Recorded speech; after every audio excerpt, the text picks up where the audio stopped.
사순절 세 번째 주일, 우리 다 함께 마음을 모아 예배하겠습니다. 다 함께 자리에서 일어나셔서 찬양하겠습니다.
그러므로 우리는 예수로 말미암아 항상 찬송의 제사를 하나님께 드리자. 이는 그 이름을 증언하는 입술의 열매니라. 오직 선을 행함과 서로 나누어 주기를 잊지 말라. 하나님은 이 같은 제사를 기뻐하시느니라. 아멘.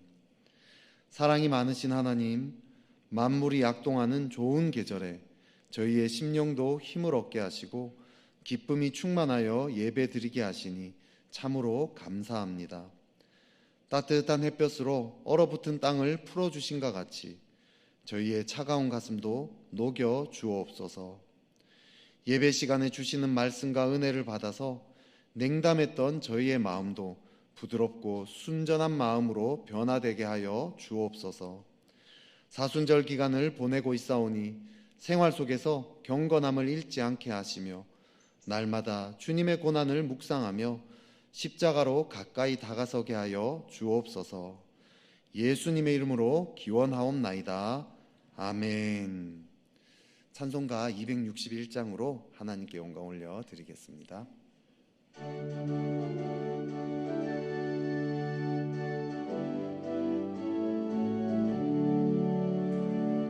이 세상의 모든 죄를 밝히시는 주의 보혈, 십중수 그 귀한 피 찬송하고 찬송하세. 주님 앞을 멀리 떠나 길을 잃고 헤맬 때에 나의 뒤를 따라오사 친히 구원하셨도다. 흰 눈보다 더 흰 눈보다 더 주의 흘리신 보혈로 희게 씻어 주옵소서. 가시관을 쓰셨으니 피로 얼굴 물드셨고 십자가의 모진 고통 나를 위해 당하셨네. 말로 형용할 수 없는 구세주의 구속하심, 그 은혜와 크신 사랑 찬송하고 찬송하세. 흰 눈보다 더 흰 눈보다 더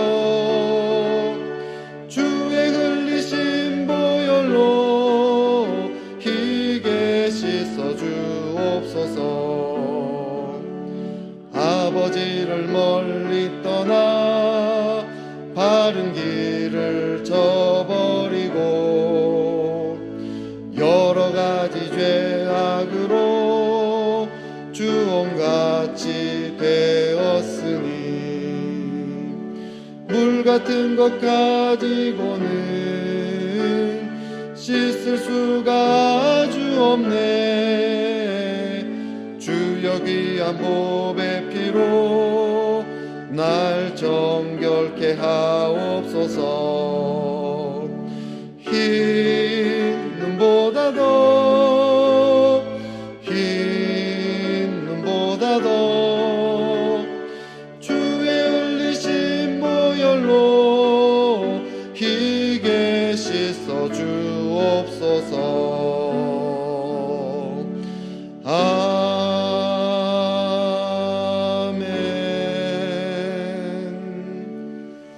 자리에 앉으시겠습니다. 사순절의 말씀으로 성시를 교독하겠습니다. 주보 일면과 화면을 참조해 주시기 바랍니다. 나의 영혼이 잠잠히 하나님만 바라며 나의 구원이 그에게서 나오는도다. 오직 그만이 나의 반석이시요 나의 구원이시요 나의 요새이시니 내가 크게 흔들리지 아니하리로다. 넘어지는 담과 흔들리는 울타리 같이 사람을 죽이려고 너희가 일제히 공격하기를 언제까지 하려느냐.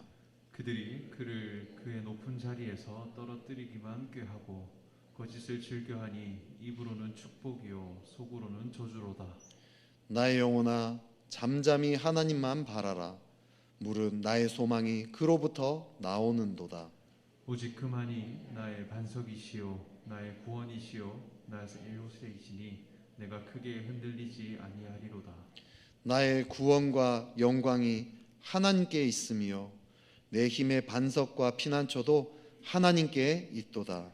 백성들아 시시로 그를 의지하고 그의 앞에 마음을 토하라. 하나님은 우리의 피난처시로다. 아멘. 다 같이 기도하시겠습니다.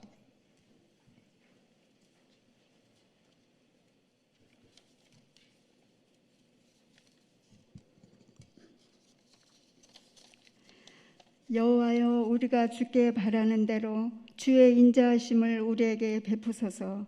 오랜 기간 코로나로 인하여 힘든 시기를 보내고 있지만 오직 내 말을 듣는 자는 평안히 살며 재앙의 두려움 없이 안전하리라는 말씀을 붙잡고 저희가 이 세상을 담대히 살아갈 수 있게 해주심을 감사합니다. 지난 한 주간도 주님의 보호하심으로 각자의 생활터전에서 열심히 살다가 주님의 은혜를 사모하여 예배를 드릴 수 있게 하시니 찬양과 경배를 올려드립니다. 긍휼의 주님, 저희가 주님의 한없는 은혜로 살고 있지만 어수선한 세상을 살아가며 때론 신앙마저 흔들려서 말씀의 묵상과 기도가 게을렀음을 고백하오니 저희를 용서하시고 더 굳건한 믿음을 회복시켜 주시옵소서. 지금은 사순절 기간이니 저희가 주님의 고난을 생각하며 그리스도의 본분을 지켜 경건한 삶을 살아가게 하옵소서. 주님이 지으신 아름다운 세상에 코로나로 고통을 받는 이가 너무나 많습니다. 하루빨리 치유의 강선을 비추셔서 병든 이는 낫게 하시고 바이러스는 진멸하여 주시기를 바라옵니다. 경제적으로 힘든 이들도 낙심하지 않게 용기를 부어 주시어서 회생의 길을 열어 주옵소서. 동해안의 산불로 인하여 하루아침에 집과 재산을 잃어 고통받는 이들을 위하여 위로하시고 회복시켜 주시며 러시아의 침공으로 위기에 처한 우크라이나에 하루빨리 전쟁이 멈추게 역사하시고 그들의 생명과 재산을 지켜 주옵소서. 교회의 사역들이 일상으로 회복하기 전이라도 합심하여 세상과 이웃, 교회와 교우들을 위해 더 열심히 기도하게 해 주옵소서. 사랑의 주님, 장기간 코로나 방역에 애쓰는 방역 당국자들과 의료진을 위로하시고 눈동자같이 보호하여 주옵소서. 힘든 시기에도 주님의 사역을 감당하고자 헌신하는 교육자님과 봉사자들도 위로하시고 지치지 않게 영육간에 강건하게 도와 주옵소서. 모이지 못하여 교회의 재정도 넉넉하지 못할 줄 아오니 채워주셔서 주님의 사역을 감당할 때 오병이어의 기적으로 부족함 없게 해 주옵소서. 주님의 섭리하심으로 지난 3월 9일 새 대통령이 선출되었사오니 새 대통령은 진영 논리에서 벗어나 진정으로 국민을 섬기며 국민을 하나로 통합하여 국내외 난간을 극복하여 희망찬 나라로 나아갈 수 있게 선히 인도해 주옵소서. 추운 겨울이 지나 만물이 소생하는 봄이 오듯이 이제 곧 주님이 역사하시는 날이 오리니 그때까지 저희 모두가 모든 염려를 주께 맡기고 너무 두려워하지 말고 담대히 살아가게 인도해 주옵소서. 오늘 주님의 말씀을 전하실 위임 목사님께 성령님이 임하셔서 주님의 말씀으로 인하여 저희가 신앙을 회복하고 저희의 모든 염려를 떨치고 새 힘을 얻게 해 주옵소서. 저의 마음을 합하여 드리는 시온 찬양대의 찬양이 주님께 영광이 되시고 힘든 이들에게는 은혜의 찬양이 되게 인도하여 주시옵소서. 예수님의 이름으로 기도드립니다. 아멘.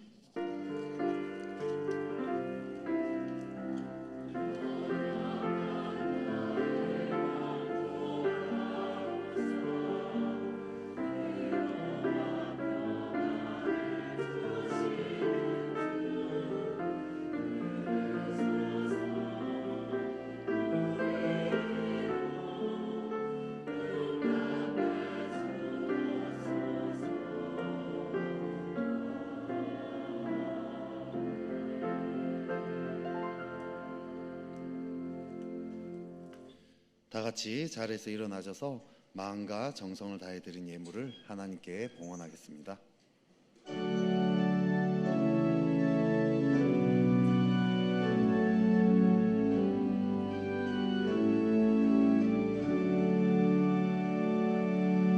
내게 있는 양육옥합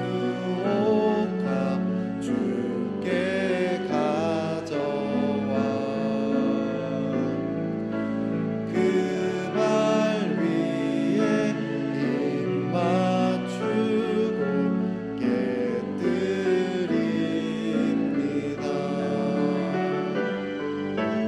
나를 위해 험한 산길 오르신 그 발 걸음마다 크신 사랑 새겨놓았네.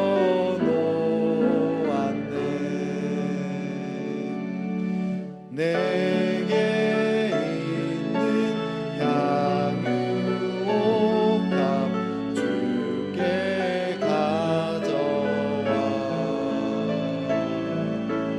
그 발 위에 입 맞추고 깨뜨립니다.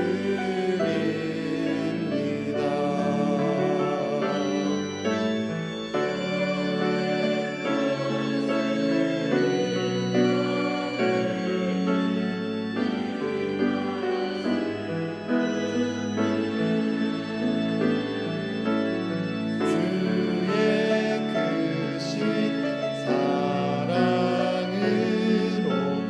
날 받아주소서.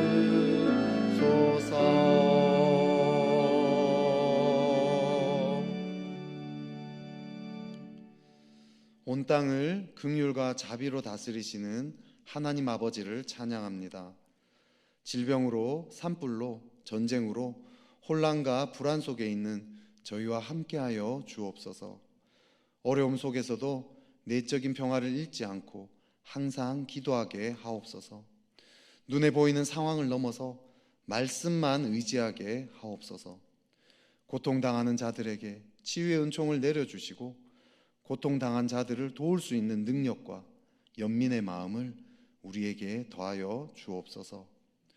주님은 우리를 먹이고 마시고 입히십니다. 주님은 이 모든 것이 우리에게 있어야 할 줄을 이미 알고 계십니다. 주님을 신뢰하기에 예물을 드립니다. 주님을 사랑하기에 이 예물과 함께 우리의 삶 전부를 드립니다. 코로나로 고통받는 곳에, 산불로 삶의 터를 잃은 곳에, 전쟁으로 고통과 절규에 몸부림치는 곳에 사용하여 주시고 30배, 60배, 100배로 채우시는 은혜를 또한 경험하게 하옵소서. 이 시간 군에서, 병실에서, 가정에서, 직장에서, 각자 삶의 현장에서 함께 예배하는 모든 성도들을 기억하여 주셔서 모두가 주님을 친밀하게 만나게 하옵소서. 굳은 마음, 딱딱한 마음을 성령의 능력으로 녹여주셔서 부드러운 마음으로 하나님께 나아가게 하옵소서. 우리 주 예수 그리스도 이름으로 기도하옵나이다. 아멘. 자리에 앉으시겠습니다.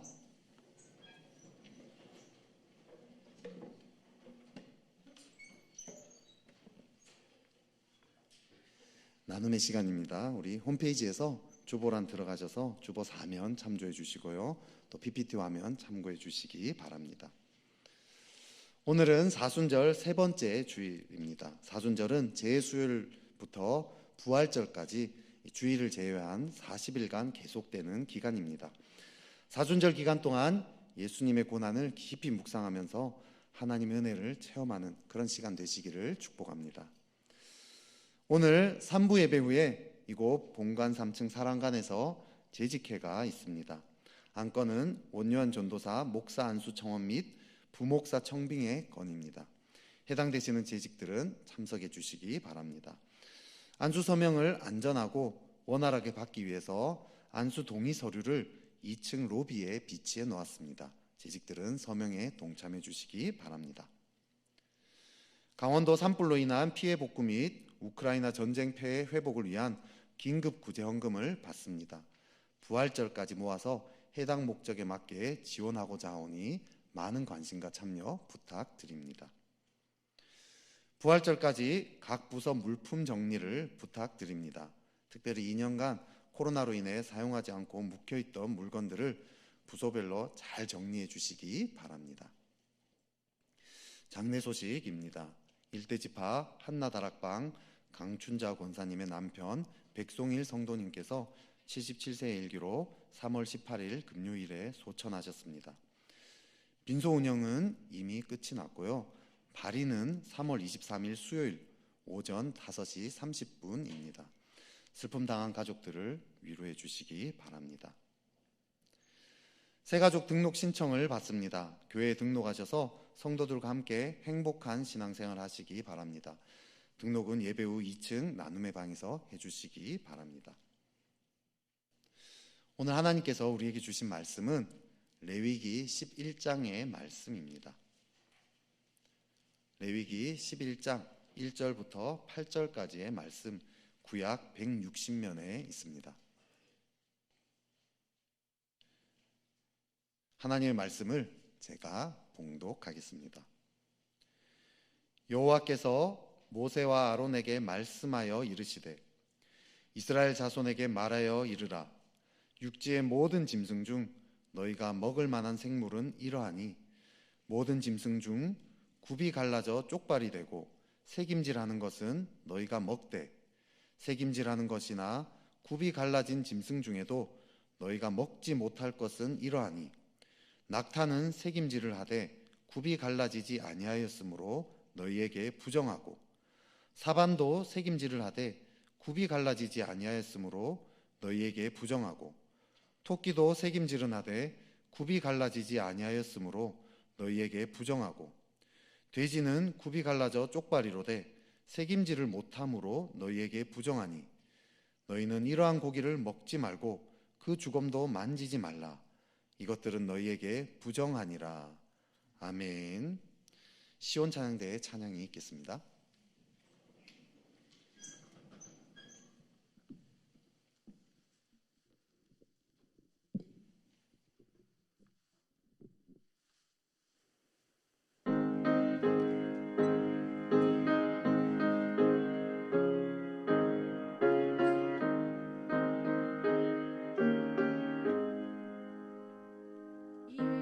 예수 십자가의 흘린 피로써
아멘.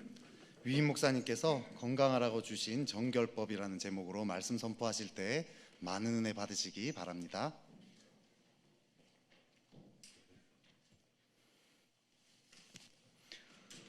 난리 소문 속에서도 하나님을 예배하는 여러분 가운데 하나님의 은총 함께 하시길 축원합니다. 레위기 중요한 내용이 거룩이라 말씀드렸습니다. 그래서인지 이 레위기 안에서만도 깨끗하다라는 코셰르라는 단어와 거룩하다라는 코데시라는 두 단어가 사용된 횟수를 합하면 264회나 됩니다. 이 레위기에는 하나님께서 자신의 거룩한 속성을 보여주실 뿐만 아니라 자신이 선택한 백성들에게 거룩한 삶을 통해 주변 나라들에게도 제사장적 사명을 다하여 거룩하신 하나님을 보여주라고 요구하십니다.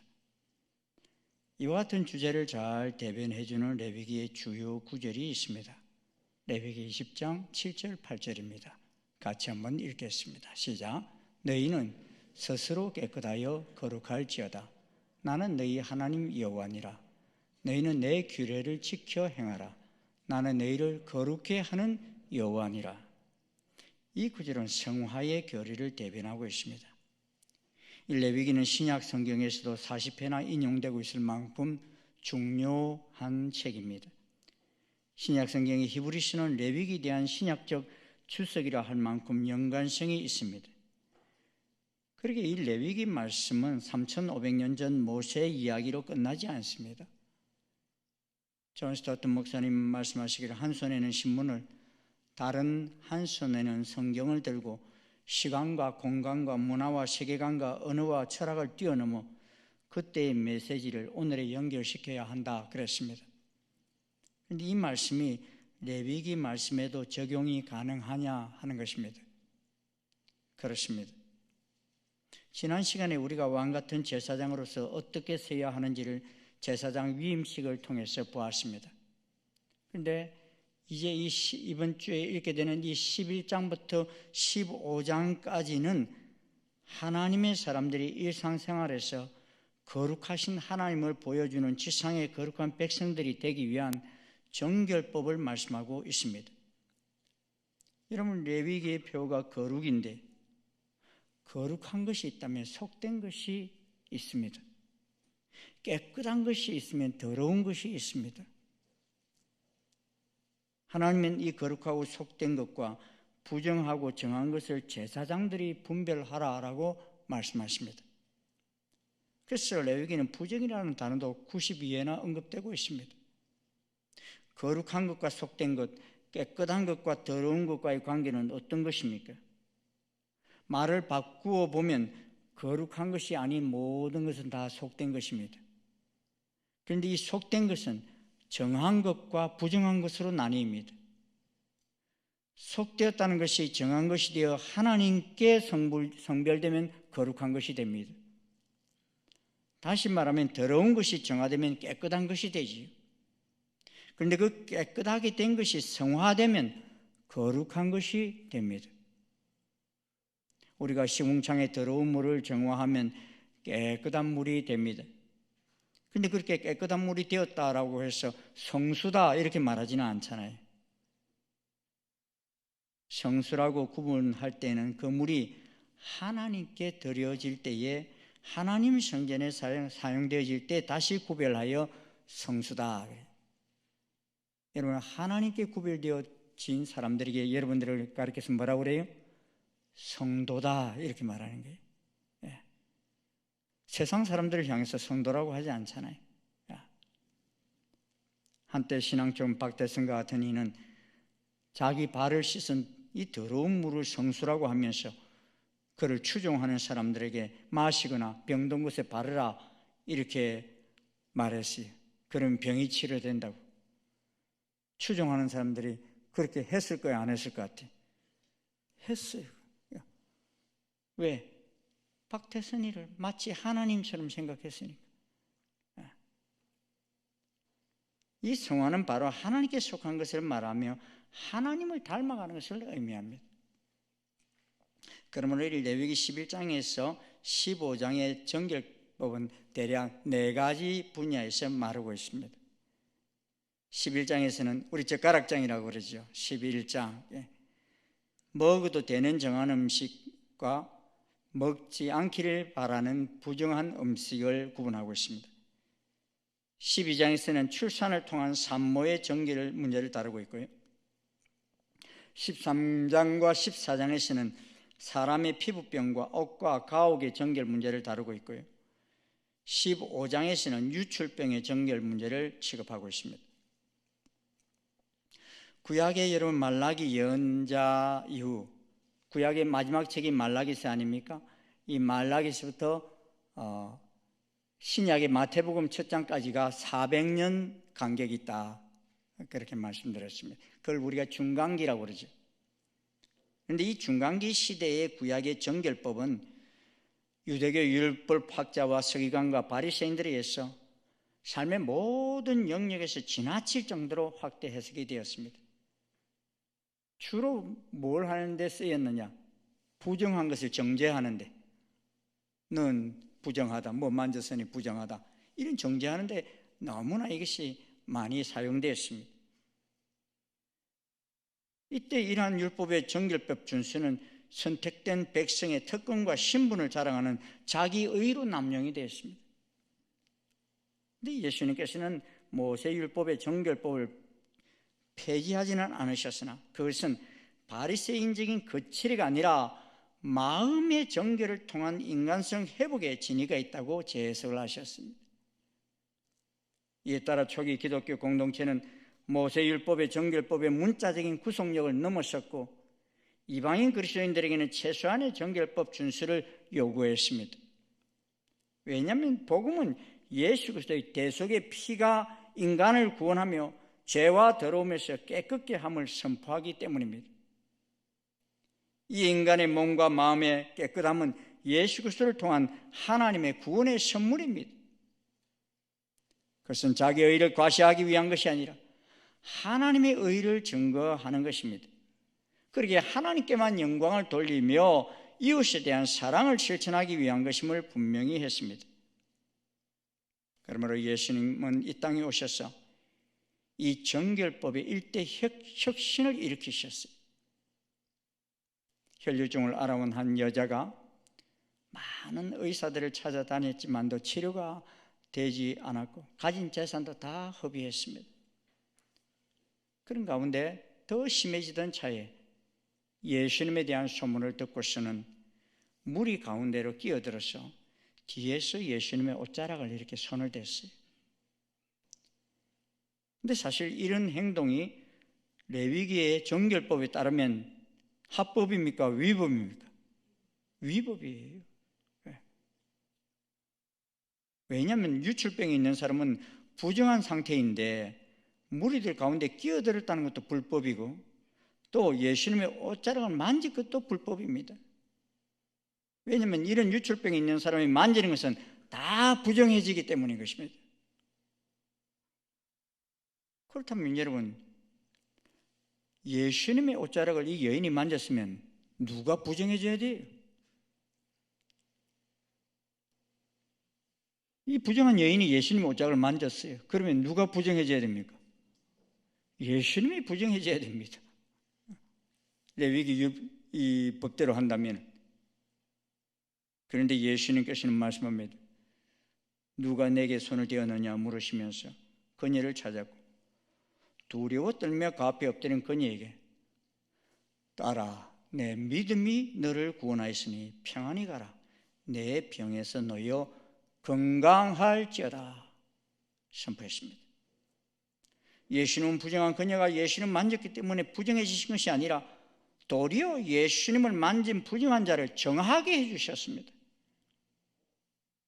이는 우리의 부정함을 정죄하기 위해서 오신 분이 아니라 우리를 부정한 데서부터 정한 대로 고쳐주시고 거룩히 구별해 주시기 위해서 오신 분이시라는 것을 보여주시는 것입니다.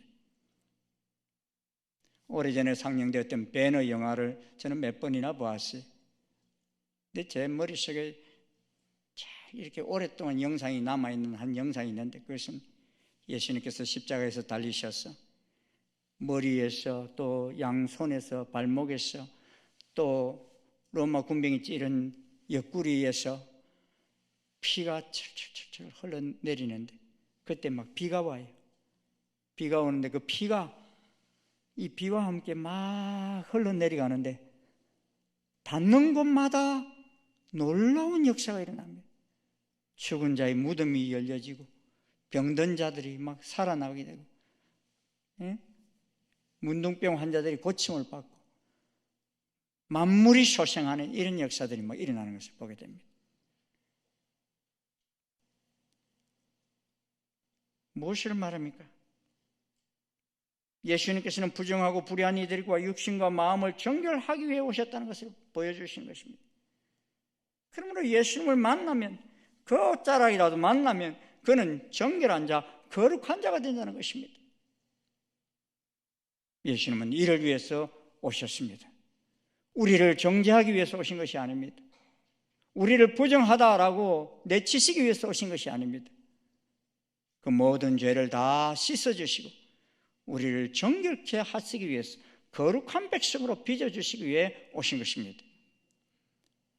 우리가 죄악이 관영한 세상에서 거룩히 구별되어 건강하고 거룩한 삶을 살기 위해서 이런 법을 주신 것입니다. 오늘 우리는 이 정결법 중에서도 요사이 우리에게 주어진 이 관심이 가장 궁금한 것들, 밀접한 것을 좀 나누고자 합니다. 11장에서는 정한 짐승과 부정한 짐승의 구별이라 그랬습니다. 노아의 홍수 때 방주에 들어가는 짐승 중에 여러분 정한 짐승과 부정한 짐승을 구별을 하셨죠? 정한 짐승은 7쌍씩, 부정한 짐승은 2쌍씩 다 방주에 들어가라 그랬습니다. 그리고 사람에게 동물의 식용은 노아 홍수 이후에 허락하셨습니다. 하지만은 고기를 먹되 핏째 먹지는 말라 하셨습니다. 그런데 이제 모세를 통해 주신 시내산 언약에서는 하나님 백성 이스라엘에게 그 동물 중에서도 정한 것만 먹고 부정한 것은 먹지 말라 이렇게 규정을 하십니다. 소나 양처럼 굽이 갈라지고 대책임질하는 동물이나 지느러미와 비늘이 있는 물고기는 식용으로 먹어도 되지만 대책임질하지 않는 동물이나 비늘이 없는 물고기나 몇몇 동물들은 먹어서 안 된다고 규정하셨습니다. 새도 맹금류 종류나 썩은 고기를 먹는 새들은 먹지 말라 하셨고, 곤충도 네 종류의 메뚜기는 식용이 되지만 날개 있고 네 발로 움직이는 기타 곤충류는 비식용으로 구분하였습니다. 또 부정한 동물들이 살아있을 때 접촉한 것은 상관이 없지만 그 죽음에 접촉한 사람은 부정하게 되므로 옷을 빨아야 하고 저녁까지 부정하다 했습니다. 사실 그때는 왜 이렇게 말씀하셨는지 잘 이해가 되지를 않았어요. 근데 요새 과학이 발달한 시대 속에서 그렇게 말씀하신 이유가 다 하나씩 밝혀지고 있습니다. 요새 우리가 겪고 있는 많은 유행성 질병들, 메르스라든지 사스라든지 지금 우리가 겪고 있는 코로나 이런 것들 대부분이 다 이 말씀 속에서 부정하다고 하는, 먹지 말라고 하는 그런 동물들에 의해서 전파가 됐다는 건 여러분 아십니까? 낙타라든지 또는 박쥐라든지, 예? 이런 동물들에 의해서 이런 전염병들이 다 전염된 거 아닙니까? 근데 그때 당시에야 뭐 현미경이 있는 시대도 아니니까 이런 부정한 짐승이나 죽은 짐승들의 그런 바이러스가 있다는 거 우리 사람 눈에 보입니까? 안 보입니까? 안 보여요. 근데 하나님 눈에는 보일까요? 안 보일까요? 다 보였던 것입니다. 그러기에 우리의 건강을 지켜주시기 위해서, 거룩한 백성으로 지키기 위해서 그렇게 말씀해 주셨던 것입니다. 또 레위기 7장 22절에서 27절 말씀을 한번 같이 읽어보십시다. 뭘 먹지 말라고 그러시는지 한번 같이 읽겠습니다. 시작. 여호와께서 모세에게 말씀하여 이르시되 이스라엘 자손에게 말하여 이르라. 너희는 소나 양이나 염소의 기름을 먹지 말 것이요 스스로 죽은 것의 기름이나 짐승에게 찢긴 것의 기름은 다른 데는 쓰려니와 결단코 먹지는 말지니라. 사람이 여호와께 화제로 드리는 제물의 기름을 먹으면 그 먹는 자는 자기 백성 중에서 끊어지리라. 너희가 사는 모든 곳에서 새나 짐승의 피나 무슨 피든지 먹지 말라. 무슨 피든지 먹는 사람이 있으면 그 사람은 다 자기 백성 중에서 끊어지리라. 여러분, 이게 두 번 반복해서 나오는 단어가 뭐죠? 자기 백성 중에서 끊어지리라. 자기 백성 중에서 끊어진다는 말이 무슨 말입니까? 죽는다는 말입니다. 다른 사람들보다 빨리 죽는다는 거예요. 2022년 3월 16일 국내 암 발생률과 사망률 순위를 보니까요, 10년 전과 많이 좀 바뀌었어요. 10년 전에는 위암이 1위였는데 이번에는 보니까요, 폐암이 1위예요. 2위가 간암이고 3위가 대장암입니다. 이 발생 원인도 대부분이 먹고 마시는 것이 원인이었어요. 흡연과 음주와 음식입니다. 모든 결과에는 원인이 있습니다. 이 땅에는 여러 사람들이 살아가고 있지만 사실 어느 특정 민족들은 거의 암에 걸리지 않고 살아가고 있다고 합니다. 홍영재 박사님이 쓴 암을 넘어 100세까지라는 책을 보면 유대인들이 암에 잘 걸리지 않는 민족으로 유명한데 그 이유를 이렇게 설명했습니다. 그들은 일할 때 열심히 집중해서 하고 쉴 때는 푹 쉬는 습성을 지니고 있기 때문이다 그랬어요. 낮에 부지런히 일하고 밤에는 푹 쉬게 되면은 뇌 깊은 곳에서 분비되는 자연 호르몬인 멜라토닌이 충분히 생성되기 때문에 육체와 정신을 젊게 만들기 때문에 암을 방지한다는 것입니다. 그런데 우리는 어떻습니까? 낮에는 열심히 일하고 밤에는 밤새도록 기름진 안주와 함께 술을 들이킵니다. 그러게 의사들은 한결같이 과도한 스트레스와 운동 부족과 기름진 고기와 술을 좋아하게 된 식생활 변경이 이러한 현대병의 발생 주범이라고 말합니다. 제가 이렇게 유럽과 미국을 돌아다니면서 조금 충격받는 것이 뭐였는가 하면요, 그들 땅에 가기 전에는 몰랐는데 가서 몇 달을 이렇게 살아보니까 야, 우리가 너무 야행성이구나, 그걸 막 느껴지는 거 있잖아요. 영국 같은 데 가서 저녁 6시 이후에 어디 가서 좀 밥 사 먹으려고 식당을 찾으면 식당 문 열은 데가 별로 없어요. 호프집이나 한두 군데 있지 거의 다 문을 닫았어요. 저녁 9시만 되면 캄캄해요. 그런데 우리는 어떻습니까? 제 아내하고 좀 점심을 좀 먹으려고 어느 한 식당을 이렇게 딱 갔는데 보니까 영업시간이 저녁 5시부터 시작이래. 그럼 저녁 5시부터 시작하면 몇 시까지 한다는 거예요? 새벽녘까지 장사를 하겠다는 거예요. 근데 요새 코로나 때문에 10시까지만 하라, 9시까지만 하라 그러니까 이분들은요, 이제 장사 시작하려고 하는데 문 닫으라 하니까 못 살겠다는 것 아닙니까? 제가 결혼 정년기에 있는 청년들 몇 명을 상담한 적이 있는데 그들 가운데는 의사 자녀들도 있었어요. 근데 이들이 병원에 가도 병명이 잘 나오지 않는 사람들이었어요. 하지만 직장 생활도 힘들고 결혼할 자신도 없어요. 한마디로 말해서 기력이 없어서 자신이 없는 것입니다. 그런데 이유를 모르는 것입니다. 그래서 기도받으러 왔길래 제가 몇 가지 이렇게 상담을 쭉 해보는 속에 이들이 공통점이 있더라고요.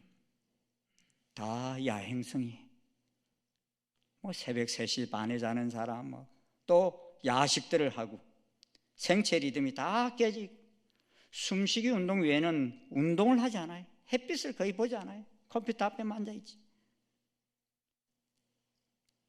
그들의 무기력한 원인을 발견하고 몇 가지 생활 습관을 고치자 모두가 다 회복되는 것을 보았습니다. 미국에서는 스웬슨 박사가 쓴 여유라는 책이 대단히 인기가 불러일으키고 있는데, 그는 현대인의 삶의 구조를 여유 없는 삶으로 규정하고 그 네 가지 특성을 정서적 메마름, 신체적 탈진, 쫓기는 삶, 재정적 압박감으로 규정하고 있습니다. 그래서 스웬슨 박사는 이렇게 말합니다. 여유는 뜻밖의 상황을 위해 예비로 마련해 두는 것이다. 여유는 심과 고갈 사이의 틈, 편한 숨쉬기와 질식 사이의 공간이다 라고 하였습니다. 사람들이 여유가 없으면 자연히 하나님의 뜻을 묻기보다는 사람의 계획이 앞서게 되고 사람보다는 일을 우선시하며 충동적으로 행동하게 된다는 것입니다. 우리가 이런 것을 볼 때에 우리 건강을 위해서 무엇을 해야 하는지 대략 알 수 있습니다. 그 중에 특별히 오늘 입으로 들어가는 음식에 대해서 말씀하고 있습니다. 우리나라 한국교회 교인들, 교회 다니지 않는 세상 사람들과 병이 걸리는 데 있어서 큰 차별이 있습니까? 큰 차별이 없어요. 이유가 무엇입니까? 세상 사람들이 먹는 것 다를 바 없이 먹고 있기 때문인 것입니다.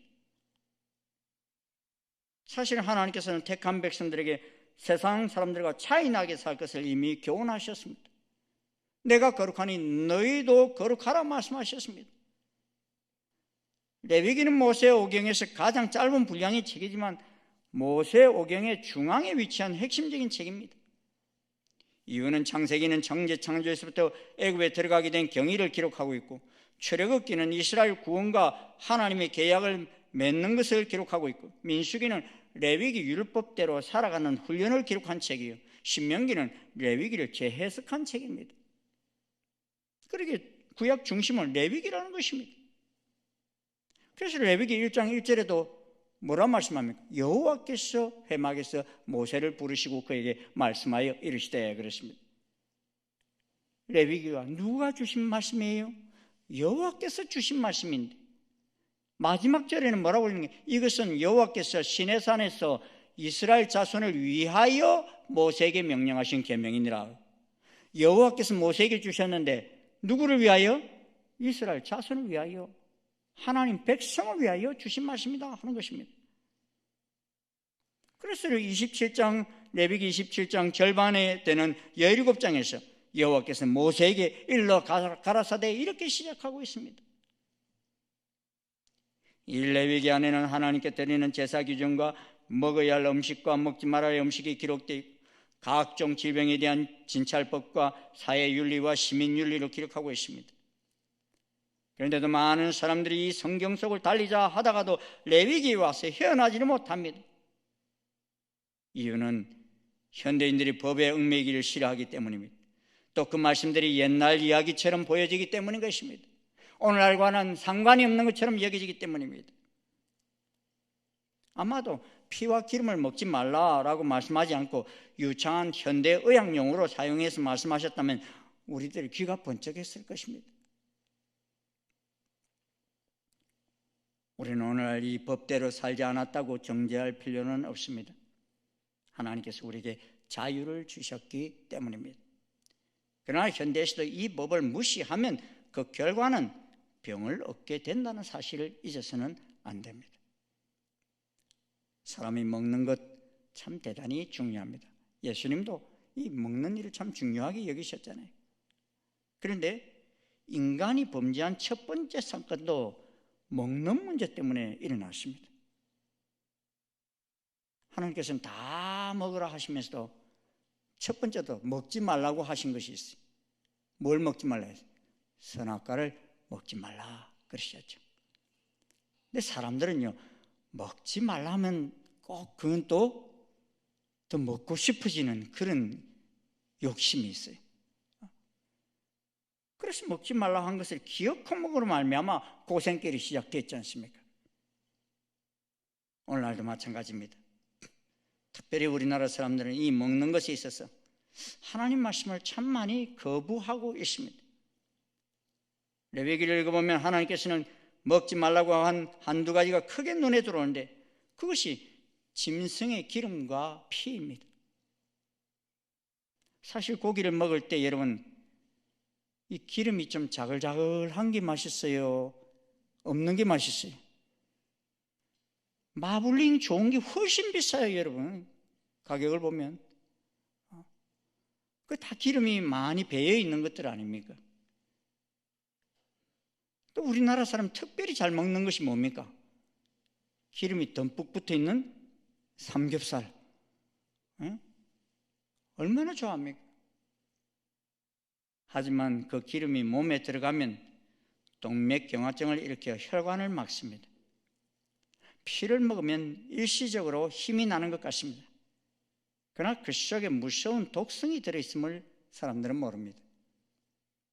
약학 박사인 이길상 교수는 사람이 동물의 피를 먹지 말아야 하는 이유를 이렇게 설명했습니다. 동물이 죽을 때 내신경, 계통 같은 고급 부분부터 먼저 죽고 하급 부분인 상피세포들이 가장 마지막으로 죽는다. 그러므로 이미 유독물질을 중화하여 배설하는 간장, 신장의 기능은 정지되어 있지만 세포에는 계속 맹독성 푸토마인이라는 물질이 동물의 세포 혈관 내에 피에 남아있다라고 말합니다. 그러므로 죽은 동물의 피는 대단히 불결하고 유독하다는 것입니다. 그래서 여러분 레위기 1장부터 7장까지 하나님께 제사 드리는 제사를 보면 각종 기름은 먼저 하나님께 불살라 드리라 라고 했습니다. 하나님이 드시겠대. 하나님께 불살라라 그랬어요. 왜 기름 먹지 말고 불태우라 거듭 경고하십니까? 우리가 어릴 적 보면요, 닭을 한 마리 통째로 다 잡아서 먹는 경우들이 옛날에는 많았는데, 내 밥상에 이게 딱 올라오면 할머니가 닭 목뼈가 맛있다고 먼저 할머니가 그거 아이들이 손대기 전에 싹 먼저 드셔요. 그러면서 좋아하신다고 그러면서 먼저 드시는데, 우리들이 생각할 때는 닭다리가 맛있을 거다 생각하고 그거 딱 집으려고 그러는데, 할머니는 그건 손도 안 대고 닭 목뼈부터 먼저 손대셔요. 그럼 우리는 닭다리 먹다가 무슨 생각이 드는가 하면, 할머니가 맛있다고는 저 닭 목뼈는 얼마나 맛있을까, 이런 생각이 드는 거예요. 근데 할머니가 닭 목뼈를 먼저 가져가신 이유가 뭡니까?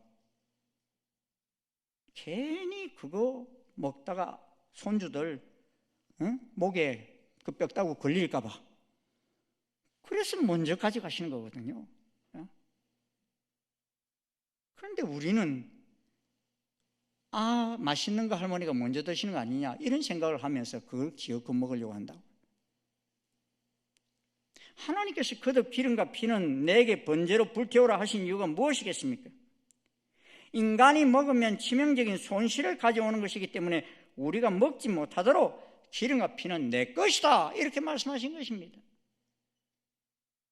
그런데 이것을 믿지 못해서 우리도 하나님 좋아하시는 거 먹겠다고 막 먹으려고 하는 것입니다. 여러분 레위기 7장 23절부터 25절까지 여호와 하나님께서는 기름을 먹지 말라는 말씀을 3번이나 반복하고 계세요. 성경은 보통 2번 반복 말씀하시는 것은 아주 중요한 말씀이다 생각합니다. 그런데 3번 연속 말씀하셨다는 것은 아주 중요한 말씀이다 하는 말씀인 것입니다. 그렇다면 우리가 무엇을 먹어야 합니까? 레위기는 짐승 중에 굽이 갈라져 족발이 되고 대세김질 하는 것은 먹으라 했습니다.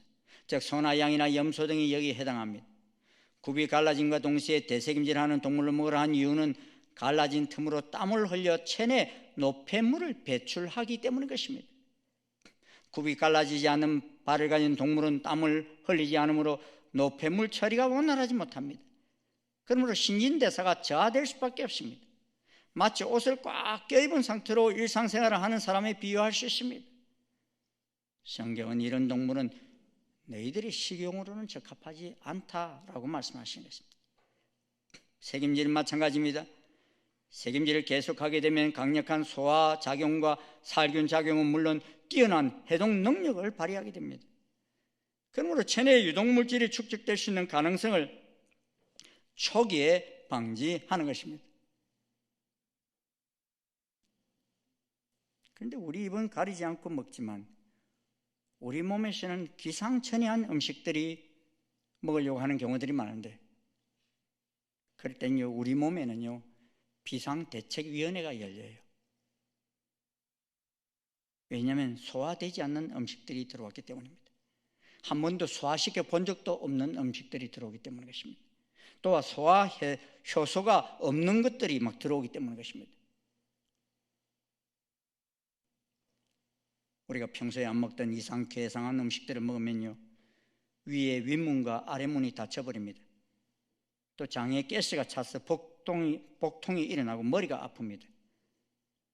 장에 가스가 차면 머리가 아파요. 저도 그런 것을 경험해봤는데 아무리 원인을 몰라서 병원에 가보니까 장에 가스가 차있대. 왜 아픈 줄 아십니까? 사령부인 머리에서 이거 어떻게 해야 되냐, 골치가 아프기 때문에 머리가 아픈 거예요. 그래서 위로 토하고 아래로 강제로 열어서 설사를 하게 하는 것이 우리가 토사광난이라고 하지 않습니까? 이러한 일들이 일어나는 것은 우리 몸이 감당할 수 없는 것들을 먹었기 때문에 일어나는 현상들인 것입니다. 그러면 우리는 무엇을 어떻게 먹어야 합니까? 이 먹으라고 하신 음식들 감사함으로 먹을 수 있기를 주의 이름으로 축원합니다. 적어도 밥 먹을 때는요, 아직까지 화해하지 않는 그런 원수하고는 같이 밥 먹지 마세요. 이게 이 신경이 너무 쓰인 상태에서 먹으면 다 체해요. 난 그래서 참 왕들이 참 불쌍했다는 생각이 드는 것이요, 그분들 숟가락 이런 걸 가지고 밥을 먹은 이유가 뭡니까? 독 들었나 안 들었나 매번마다 확인하고 먹어야 됐으니까 얼마나 참 불쌍한 식사를 하셨나 하는 생각이 드는 거예요. 또 먹으라고 허락하신 음식을 보다 더 즐겨 먹으십시다. 여러분, 한문의 약자를 보면 풀, 초자와 나무, 목자가 어우러져 있는 것을 알 수 있죠. 이게 약이라는 거예요. 근데 여러분, 하나님께서 우리에게 허락하신 첫 번째 음식이 주로 채식이라는 것을 아십니까? 창세기 1장 29절에 보면 주로 채식이, 곡식, 이런 것들이고, 또 허락하신 짐승들도 보면 대부분 다 풀 먹고 사는 짐승들이에요. 이런 짐승을 우리에게 먹으라 그랬습니다. 또 바다의 고기들도 보면은 무리를 지어 다니는 것들을, 비늘이 있는 물고기 이런 것들을 먹으라고 하는데, 왜냐? 그런 물고기들이 주로 독이 없어요. 근데 혼자 가만히 숨어 있다 지나가는 고기 콱 이렇게 잡아먹거나 이런 또 악어들 이런 것들이 다 독이 있는 거예요. 반면에 도미나 조기 등 비늘이 있는 생선들, 무리를 이루어 다니는 이런 것들은 비타민이 없을 뿐만 아니라 오히려 동맥경화증을 예방하는 물질이 들어있다는 것입니다. 또 하나님께서는 자기 몸을 직접 땅에 밀착시키고 다니며 이렇게 피 흘리기를 좋아하는 음식을 먹지 말라 하셨습니다. 문제는 요사이 이런 짐승들이나 채식조차도 믿을 수가 없게 됐다는 것입니다. 왜냐하니까 너무나 마이신이나 농약을 많이 뿌려서 사람들이 음식을 먹는 것이 아니라 농약을 먹고 있기 때문에. 그러게 가능하면 유기농이나 자연산을 찾는 시대가 되었습니다.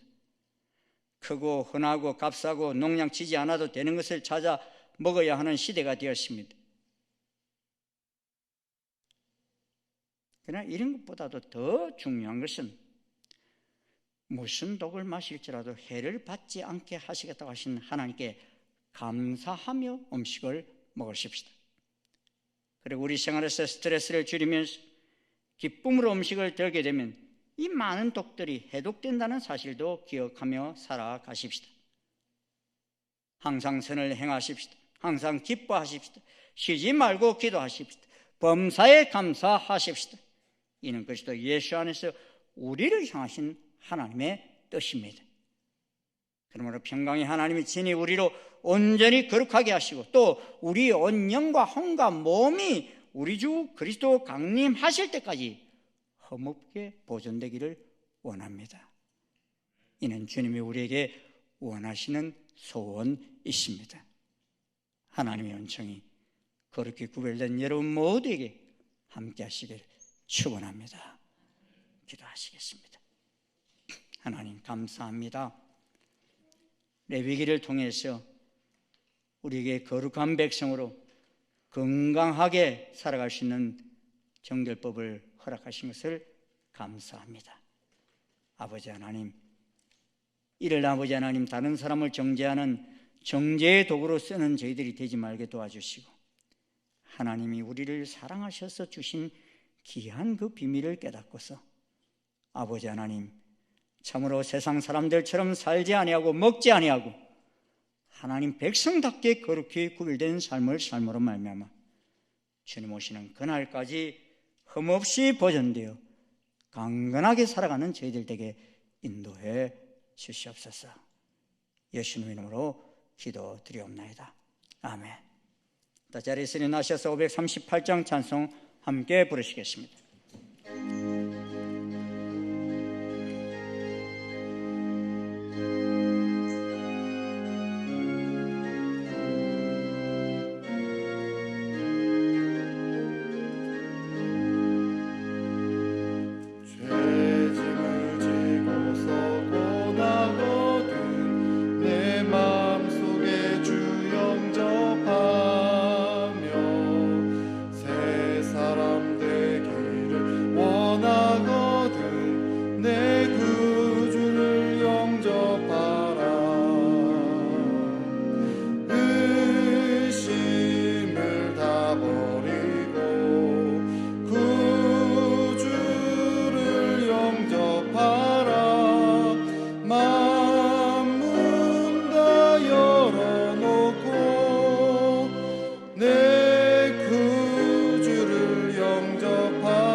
우리를 정결케 하시기 위해 십자가에서 죽기까지 복종하신 우리 주 예수 그리스도의 한량없으신 은혜와 하나님 아버지의 지극하신 사랑과 성령님의 교통 역사 인도하심이 주님 행하라고 하신 말씀, 먹으라고 하신 그 말씀 규례를 잘 지켜서 우리 온 영과 혼과 몸이 우리 주님 강림하실 때까지 흠없게 보존되어지기를 소원하며 나아가는 아버지 모든 주의 자녀들 머리 위에 그 발걸음 위에 지금부터 영원토록 함께 하옵시기를 간절히 축원하옵나이다. 아멘.